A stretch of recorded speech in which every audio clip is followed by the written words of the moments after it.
E nesse vídeo nós vamos ver um pouco sobre os princípios da hereditariedade. Mas antes eu vou pedir para você se inscrever no canal e curtir o vídeo. Eu sou o professor Harrison, você está no Biologia Direta, Biologia Sem Enrolação.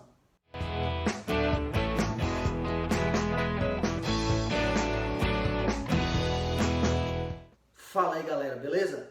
Então, o vídeo de hoje nós vamos começar com essa imagem um pouco esquisita que vocês estão vendo aí.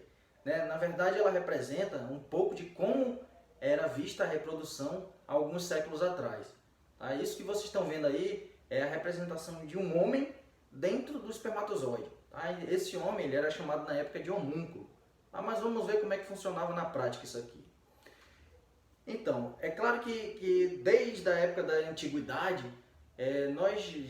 os seres humanos já imaginavam como é que era feito esse processo da hereditariedade, de como ter filho, essas coisas, e já tentavam imaginar como é que funcionava isso, mesmo sem ter esse conhecimento que nós temos hoje.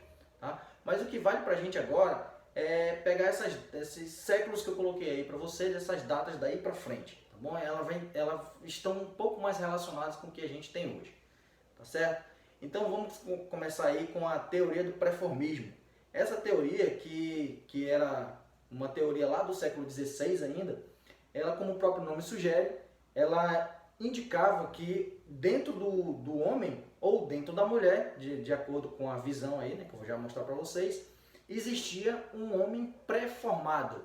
Tá? Então esse homem ele poderia estar de acordo com a ideia dos espermistas, porque esse pré-formismo ele tinha duas vertentes, a dos espermistas e a dos ovistas. No caso da dos espermistas, é aquela imagem que eu acabei de mostrar para vocês. Eles achavam que dentro do espermatozoide existia um homem já pré-formado, tá? Que eles chamavam de homúnculo. Então o homem apenas colocava esse homúnculo dentro da mulher e ela terminava o desenvolvimento dentro da barriga dela. Por outro lado, as ideias dos ovistas eram mais ou menos a mesma coisa, só que ao invés desse homúnculo, desse indivíduo pré-formado, estar dentro do espermatozoide, ele se encontrava dentro do óvulo. E o homem era utilizado apenas como se fosse uma forma de regar aquela semente ali. Então o homem vinha apenas para complementar o que aquilo já estava pronto dentro da mulher. E por incrível que pareça, essa teoria durou durante vários séculos aí, como vocês podem ver. Já lá no século XVIII, veio uma nova teoria para quebrar a teoria do pré-formismo. Então veio a teoria oposta a ela, que é a teoria da epigênese. Nessa teoria da epigênese, ao contrário lá do pré-formismo, ela não dizia que o homem já havia pré-formado. Ela dizia que existia um material ali dentro do homem ou da mulher, no caso da mulher, que ele, ao invés de ter o formato já de um homem pré-formado, ele era apenas um material amorfo, sem forma nenhuma dentro do óvulo. Tá? Então o homem também chegava ali na hora da reprodução e terminava o desenvolvimento. E assim ocorria a reprodução. E já lá no século XIX, que começaram alguns estudos mais aprofundados, foi que as pessoas, os cientistas, começaram a ter essa ideia que a gente tem hoje de fecundação. Tá bom?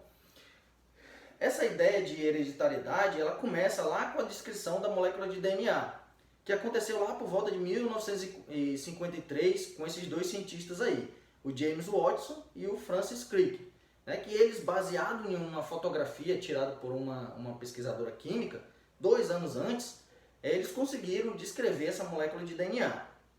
E essa molécula de DNA que é a base do estudo da hereditariedade.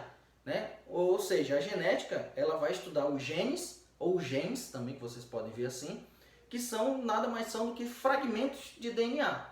E esses fragmentos de DNA eles vão conter algumas informações que vão ser lidas por estruturas específicas, que nós já vamos ver quais são, e vão dar origem a novas proteínas que vão compor os corpos dos seres vivos. A gente está falando aqui de hereditariedade, mas qual é o conceito de hereditariedade? Bom, a hereditariedade é a capacidade que os seres vivos apresentam de transmitir genes aos descendentes ao longo das gerações. Volta para mim aqui. Então aquela história que a gente ouvia lá na escola, de que a gente nasce, cresce, se reproduz e depois morre. Então depois da reprodução, a gente já fez nosso papel aqui no planeta, teoricamente. Então é mais ou menos isso que a hereditariedade faz. Ela trabalha, na verdade, né? Ela vai verificar essa capacidade de transmitir essas informações ao longo das gerações.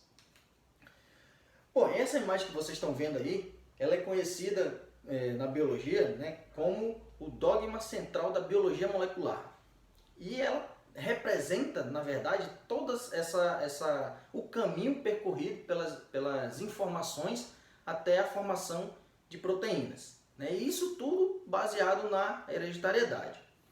Então o que eu vou mostrar para vocês aí é que nessa primeira imagem, nessa imagem aí vocês conseguem ver que o DNA, a molécula de DNA, ela é autorreplicável, né? Isso garante vai fazer com que o DNA ele consiga se duplicar na hora da divisão celular, tá bom?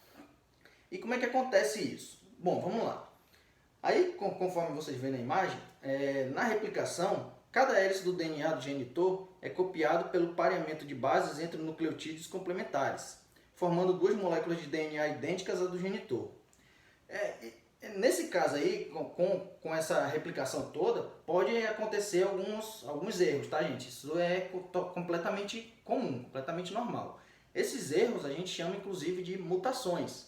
Essas mutações que nós já vimos num vídeo anterior, que eu vou deixar aqui no card para vocês, na maioria das vezes, elas são reparadas pelo próprio organismo, tá? Algumas vezes elas não conseguem ser reparadas, mas em algumas vezes o próprio corpo consegue fazer essa reparação.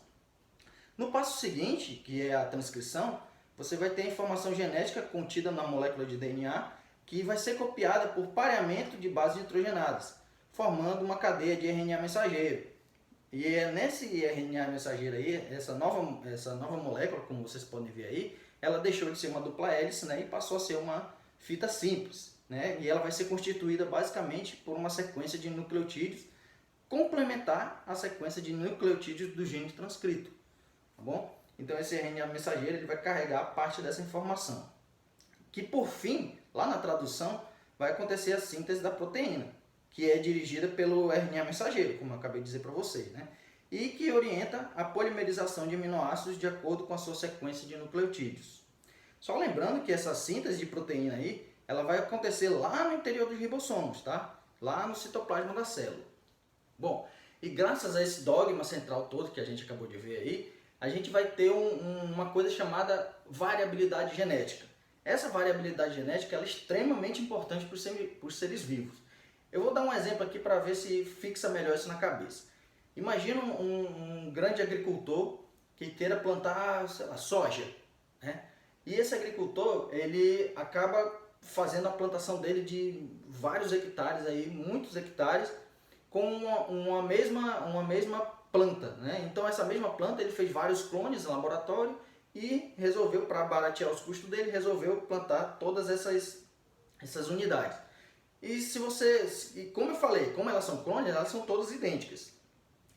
Esse desenvolvimento vai acontecendo, aí por algum motivo aparece uma praga qualquer, específica lá para aquela espécie. Se não houver variabilidade genética, todos aqueles indivíduos vão morrer ao mesmo tempo, né? Porque todos eles são iguais. Então se aparece uma praga que mata um, é claro que vai matar todos, já que são todos iguais. É por isso que a variabilidade genética é tão importante. Isso não vale só para as plantas, vale para qualquer ser vivo, tá? E essa variabilidade genética, a gente consegue perceber dentro das próprias espécies, né? Então você olha aí para os seus colegas da sua sala, da sua classe, dos seus vizinhos, todos vocês são a mesma espécie, mas você vê que ninguém é igual a ninguém, né? Todo mundo é diferente, até mesmo gente da própria casa, vocês estão vendo que irmãos são completamente diferentes. Isso graças à variabilidade genética, tá? E essas diferenças, elas vão resultar de diferença na sequência desses nucleotídeos que eu acabei de mostrar para vocês. Então cada um vai ter uma sequência diferente. Apesar de todo mundo ser igual, elas só estão arrumadas de formas distintas. E isso que vai fazer com que essa leitura final seja um pouco diferente. É como se esse código de barra tivesse com alguns números invertidos, né? Então é o mesmo código de barra, só que está em sequências diferentes, dando origem a indivíduos diferentes. Uma outra possibilidade de variabilidade genética ocorre através da mutação que eu acabei de mostrar para vocês. Então a mutação pode ser uma coisa boa ou pode ser uma coisa ruim. tá? Então, dependendo de ser boa ou de ser ruim, ela vai trazer uma variabilidade genética. Uma coisa que vai ressaltar é que os indivíduos de reprodução sexuada, além dessas duas características que eu mostrei para vocês, elas ainda podem apresentar a cariogamia, a recombinação gênica e a segregação independente. Isso tudo nós vamos ver em aulas mais lá para frente, tá? Na nossa sequência de aulas de genética. Em relação aos genes e as características observáveis, vale ressaltar para vocês a importância desses dois conceitos aqui. O conceito de genótipo e o conceito de fenótipo. Bom, e o que é o genótipo? O genótipo ele é o conjunto de genes envolvidos na expressão de uma determinada característica. Ou seja, é o seu material genético, aquele seu DNA que está lá dentro do núcleo da célula.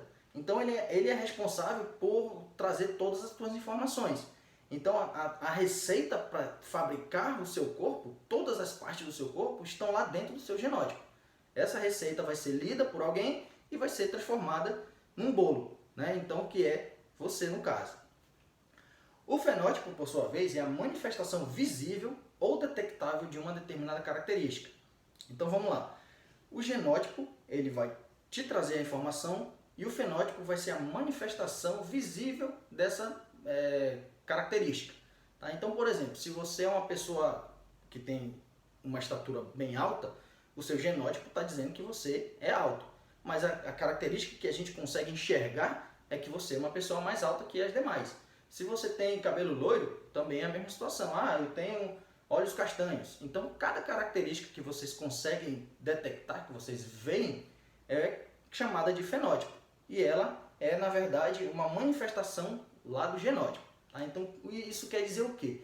Que o fenótipo ele vai depender do genótipo. Mas vale ressaltar que o fenótipo, além do genótipo, ele também é a interação entre... Na verdade, o fenótipo ele é a interação entre genótipo e o ambiente. Tá? Como assim?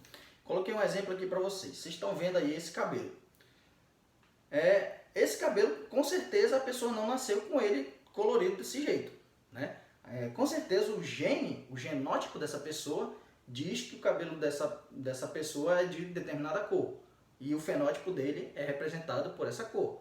Só que como o fenótipo ele pode ser alterado, ele também depende dos fatores ambientais, né? Fatores externos, então essa pessoa consegue fazer alteração nesse fenótipo. Ou seja, o fenótipo ele é capaz, ele é passivo de mudança.